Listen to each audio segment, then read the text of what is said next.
পঞ্চায়েত সমিতিতে কংগ্রেসের নেতৃত্বে বোর্ড গঠন, নতুন সভাপতি নাজমা খাতুন, 25 সদস্যের সমর্থনে পালা বদল। মুর্শিদাবাদ জেলার বড়ুয়া ব্লক পঞ্চায়েত সমিতিতে রাজনৈতিক পালা বদলের মধ্য দিয়ে কংগ্রেসের নেতৃত্বে নতুন বোর্ড গঠিত হলো। সেই বোর্ডের সভাপতি হিসাবে নির্বাচিত হলেন নাজমা খাতুন। সভাপতির বিরুদ্ধে আনা অনাস্থা প্রস্তাব সফল হওয়ার পর সোমবার নতুন সভাপতি নির্বাচনের প্রক্রিয়া সম্পন্ন হয়। 38 সদস্যের বড়ুয়া পঞ্চায়েত সমিতিতে গত কয়েক সপ্তাহ ধরে রাজনৈতিক টানাপোড়েন চলছিল। কংগ্রেসের দাবি, তৃণমূল কংগ্রেসের 17 জন পঞ্চায়েত সমিতির সদস্য কংগ্রেস নেতৃত্বে নতুন বোর্ড গঠনের পক্ষে সমর্থন জানান। এর ফলে ভারতীয় জাতীয় কংগ্রেসের 8 জন সদস্য এবং তৃণমূল কংগ্রেসের 17 জন সদস্য মিলিয়ে মোট 25 জনের সমর্থনে কংগ্রেসের নেতৃত্বে নতুন বোর্ড গঠন করা হয়। এরপর সভাপতির বিরুদ্ধে অনাস্থা প্রস্তাব আনা হয় এবং সেই প্রক্রিয়া সম্পন্ন হওয়ার পর নতুন সভাপতি নির্বাচনী কার্যক্রম অনুষ্ঠিত হয়। কংগ্রেসের দাবি অনুযায়ী 25 জন সদস্যের সমর্থনে নাজমা খাতুন বড়ুয়া পঞ্চায়েত সমিতির নতুন সভাপতি হিসাবে নির্বাচিত হন। প্রসঙ্গত, 38 সদস্যের ওই পঞ্চায়েত সমিতিতে সভাপতি নির্বাচনের দিন 25 জন সদস্য উপস্থিত ছিলেন। অনুপস্থিত ছিলেন বিজেপির 7 জন এবং তৃণমূল কংগ্রেসের 6 জন সদস্য। এছাড়াও পঞ্চায়েত সমিতির বিদায়ী সভাপতি সুলতানা খাতুন সভায় উপস্থিত ছিলেন না। অনুপস্থিত বিজেপির সহ সভাপতি সুজিত পাত্র। নতুন সভাপতি নির্বাচিত হওয়ার পর কংগ্রেস নেতৃত্ব জানিয়েছেন, এলাকার সার্বিক উন্নয়নকে অগ্রাধিকার দিয়ে কাজ করা হবে। রাস্তাঘাট সংস্কার, পানীয় জল নিকাশি ব্যবস্থা, স্বাস্থ্য পরিষেবা এবং বিভিন্ন উন্নয়নমূলক প্রকল্প দ্রুত বাস্তবায়নের উপরে জোর দেওয়া হবে বলে জানানো হয়েছে। কংগ্রেস নেতৃত্বের দাবি, দলীয় স্বার্থের ঊর্ধ্বে উঠে সাধারণ মানুষের উন্নয়ন ও পরিষেবা নিশ্চিত করাই তাদের প্রধান লক্ষ্য। নতুন বোর্ড এবং নতুন সভাপতির নেতৃত্বে পঞ্চায়েত সমিতির কাজ আরও গতিশীল হবে বলেও আশা প্রকাশ করা হয়েছে। রাজনৈতিক মহলের মতে 8 জন কংগ্রেসের সদস্য ও 17 জন তৃণমূল কংগ্রেসের সমর্থনে কংগ্রেসের নেতৃত্বে বোর্ড গঠন এবং নাজমা খাতুনের সভাপতি নির্বাচিত হওয়ার ঘটনা বড়ুয়া ব্লকের পঞ্চায়েত রাজনীতিতে একটি গুরুত্বপূর্ণ মোড়। অনাস্থা থেকে শুরু করে কংগ্রেস নেতৃত্বাধীন নতুন বোর্ড গঠন পর্যন্ত গোটা ঘটনা প্রবাহ এখন জেলার রাজনৈতিক মহলে ব্যাপক আলোচনার বিষয় হয়ে উঠেছে। আজকে অনাস্থা এনেছিলাম, আমরা 25 জন মেম্বার ছিল, আমাকে সভাপতি নির্বাচন করেছে।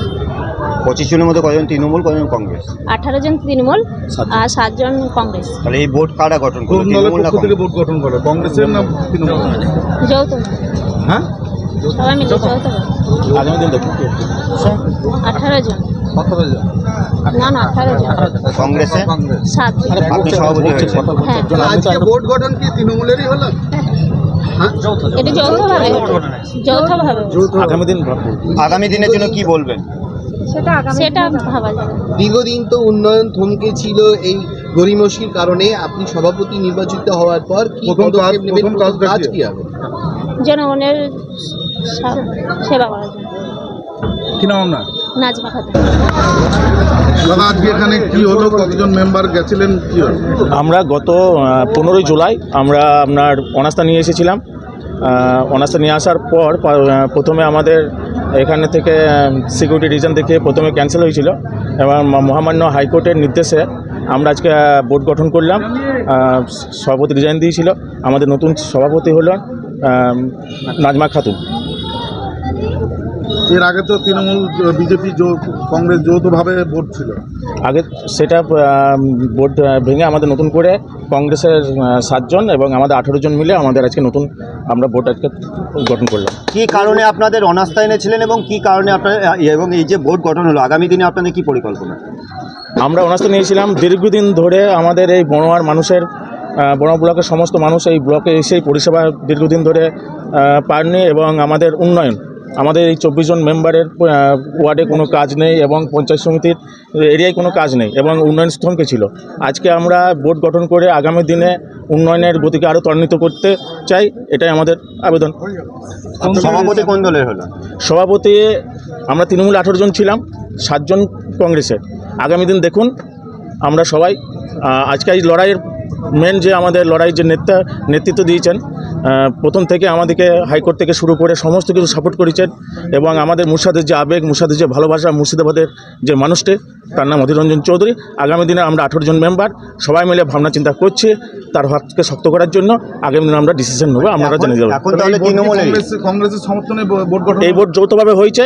আগামী দিন একটা পতাকা তলে আমাদেরকে থাকতে হবে, তা আমরা মনে করছি জাতীয় কংগ্রেসই ভবিষ্যৎ। বর্তমানে আপনারা কোন তৃণমূল? কালীঘাট তৃণমূল? আর আমরা কোনো তৃণমূলের পন্থী নয়, আমরা সবাই মেম্বারটা বনার সার্বিক উন্নয়নের জন্য আমাদেরকে যেটাই আমাদের যেতে হবে সেটা আগামী দিন আমরা চিন্তা ভাবনা করব।